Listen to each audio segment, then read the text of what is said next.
Durante el transcurso de los dos conflictos mundiales, sucedieron unos acontecimientos bastante extraños, que si los analizamos detenidamente, el enfoque sería muy distinto a lo que nos han contado, lo que nos llevaría, una vez más, a cuestionarnos la historia oficial que ha llegado hasta nuestros días. El primer conflicto mundial trajo consigo el empobrecimiento de la población de Europa y un retroceso brutal en la forma de vida de sus habitantes. Todo el mundo era obligado a contribuir de una manera u otra para hacer frente al conflicto. Pero no solo les arrebataron sus vidas, también sus bienes fueron reclamados para una causa perdida. Las mujeres alemanas tuvieron que renunciar a sus joyas y anillos de boda a cambio de un anillo de hierro. Pero a medida que la guerra se prolongaba y la escasez de metales iba en aumento, desde el Ministerio de Berlín se ordenó a los ciudadanos que entregaran todos los objetos que contuvieran cobre, latón, estaño, zinc u otros metales. Dentro de este grupo se hallaban incluidos cuberterías, ollas, sartenes, herramientas y demás, todo con la excusa de fabricar armas y munición. Y por supuesto, aquel que se negara sufriría las consecuencias. Pero, curiosamente, también las campanas de las iglesias de todo el país comenzaron a desaparecer. Se ordenó por decreto a todas las iglesias que proporcionaran una lista completa de las campanas de bronce, cobre o de otras aleaciones que poseyeran. Solo permitieron conservar en las iglesias campanas pequeñas de menos de 25 centímetros. Al parecer, las campanas se clasificaron atendiendo a su valor histórico-artístico y solo se salvaron de ser fundidas aquellas que poseían un alto valor cultural. Lo mismo ocurrió durante el Segundo Conflicto Mundial. La mayoría de las iglesias de Europa fueron desprovistas de sus campanas, llegando a unos niveles de confiscación y destrucción sin precedentes.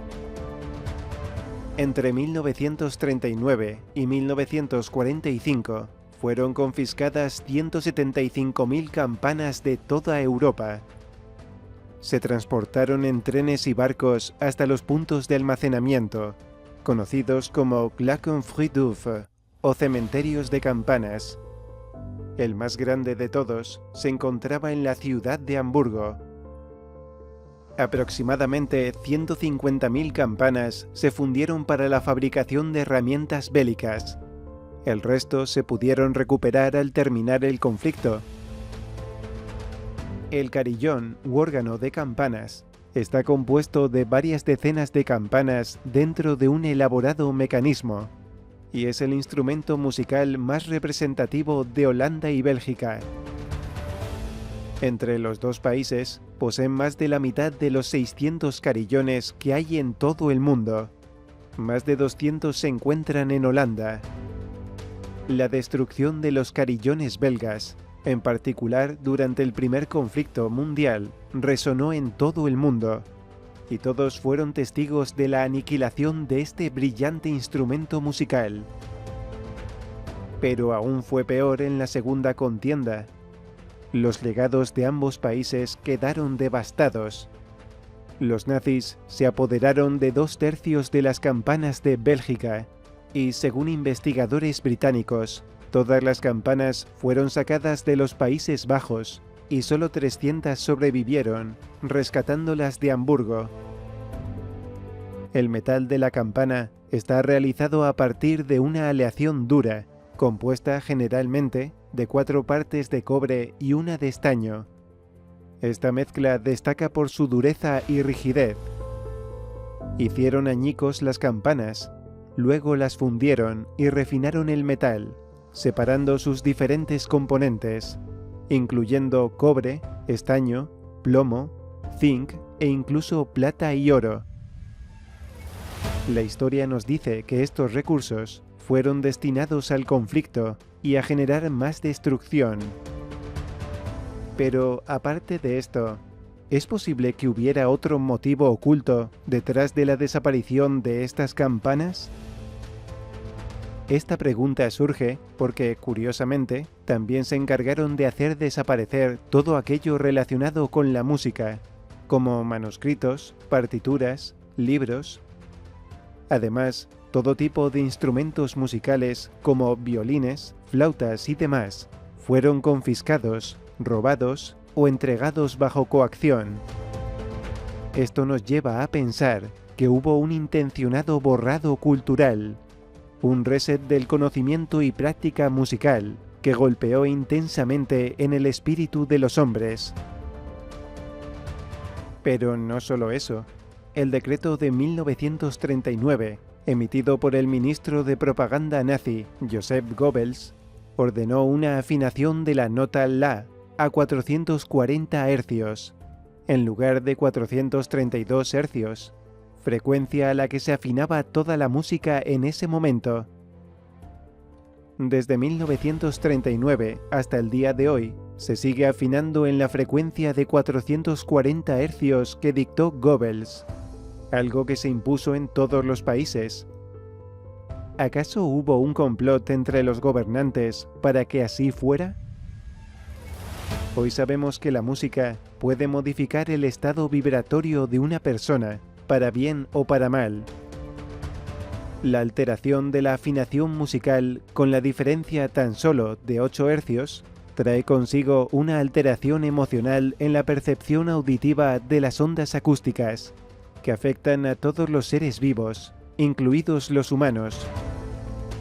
Ese cambio tenía como objetivo modificar el pensamiento y el sentimiento hacia una dirección determinada, ya que estas prácticas de destrucción y modificación del sistema musical afectan a la frecuencia o vibración de los humanos.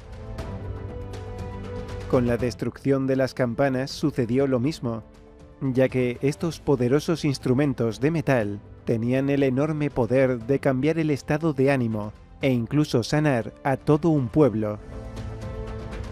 Las vibraciones de las campanas, al ser golpeadas, se extienden por un amplio territorio, llegando a todos los seres vivos a través de resonancia. Las poderosas vibraciones mecánicas atraviesan el espacio, llegando a replicar la misma frecuencia en el objeto o persona que resuena. En el año 2020, un equipo de sismólogos observó que las vibraciones del tañido de las campanas afectaban a los sismómetros. Esto era un indicativo que las ondas acústicas de las campanas se convertían en vibración de alta frecuencia. No es casualidad que desde la antigüedad, en casi todas las culturas o religiones, las campanas hayan ocupado un lugar importante dentro de su comunidad, ya que su sonido es capaz de purificar lugares y personas. Las campanas emiten frecuencias de resonancia que vibran con nuestro cerebro, haciendo que ambos hemisferios se sincronicen en armonía, limpiando la mente, despertando los sentidos y elevando la conciencia. Y aunque en Occidente se ha perdido mucho conocimiento sobre las campanas, no ha sido así en la tradición budista e hinduista, donde se usan para la sanación física y espiritual, también para disipar pensamientos negativos y alcanzar estados meditativos. El sonido de la campana de un templo a menudo se asocia con la atención plena y la meditación. Puede tener un efecto calmante en la mente, ayudando a reducir el estrés y la ansiedad, aclara la mente y aporta una sensación de paz y tranquilidad. Hoy sabemos que el poder del sonido es una realidad y puede restablecer el equilibrio en las personas de forma inmediata, con solo escuchar ciertas frecuencias. Por lo tanto, es evidente que hubo un complot de destrucción en casi toda Europa, no solo de la mayoría de las campanas, sino de aquellos escritos que enseñaban cómo utilizarlas. Era importante saber cómo tocar las campanas para convertirlo en un poderoso instrumento capaz de elevar la vibración, no solo de los habitantes de un pueblo, también de su entorno, animales y plantas. Poco a poco estamos recuperando ese conocimiento perdido, y puede que cuando lo consigamos, las campanas vuelvan a ocupar un lugar destacado en nuestras vidas.